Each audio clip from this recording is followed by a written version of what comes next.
যে আমাদের এলাকার শিক্ষা প্রতিষ্ঠানগুলোর অবকাঠামোমূলক উন্নয়ন করবে এবং শিক্ষার মান উন্নয়ন করবে এবং এই সংক্রান্ত যত বিষয় আছে তাতে উন্নয়নমূলক কাজ করবে, সেই প্রার্থীকে আমি ভোট দেব। শিক্ষা ব্যবস্থা সহজীকরণ এবং সবার জন্য শিক্ষা এটা নিশ্চিতকরণ এবং আমাদের এলাকায় যেই শিক্ষা প্রতিষ্ঠানগুলো রয়েছে সেই শিক্ষা প্রতিষ্ঠানের শিক্ষক শিক্ষিকাদের উপযুক্ত প্রশিক্ষণের মাধ্যমে শিক্ষা পাঠদানের ব্যবস্থা করে তোলা। এছাড়াও আমাদের দেশে বিশেষ করে আমাদের ঢাকা 4 আসনে যে শিক্ষা প্রতিষ্ঠানগুলো রয়েছে, আমরা সবাই জানি সরকারি শিক্ষা প্রতিষ্ঠানের প্রতি সবার একটা অনাগ্রহ দেখা যায় যে সরকারি শিক্ষা প্রতিষ্ঠানের পড়ালেখা ভালো না এবং সবকিছু ওভারঅল কোনো কিছুই ভালো না, এবং যে সরকারি প্রতিষ্ঠানও কোয়ালিটিফুল শিক্ষা পাওয়া যাবে, যে এই বিষয়গুলো নিয়ে কাজ করবে আমরা তাকে ভোট দেব।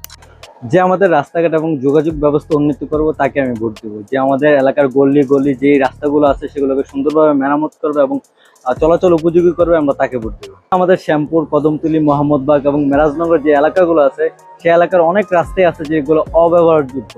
বিশেষ করে শ্যামপুরের শিল্প এলাকার যে রাস্তাগুলো আছে সেগুলো আসলে মানুষেরই ব্যবহারযোগ্য না, কোনো যানবাহন আসা যাওয়া সেগুলো তো আরো কঠিন একটা বিষয় হয়ে যায়। মেরামত করে এবং ব্যবহারযোগ্য করা এবং যোগাযোগ ব্যবস্থার উন্নতি করা, আমাদের যে বাজারগুলো থাকে এলাকার, সেই এলাকার যেই আমাদের যে ফুটপাতের দখলদারি মুক্ত করবে এবং যোগাযোগ ব্যবস্থাকে আরো সুন্দর এবং শীল করবে, সেই ব্যবস্থা যে করবে তাকে আমরা ভোট দিব।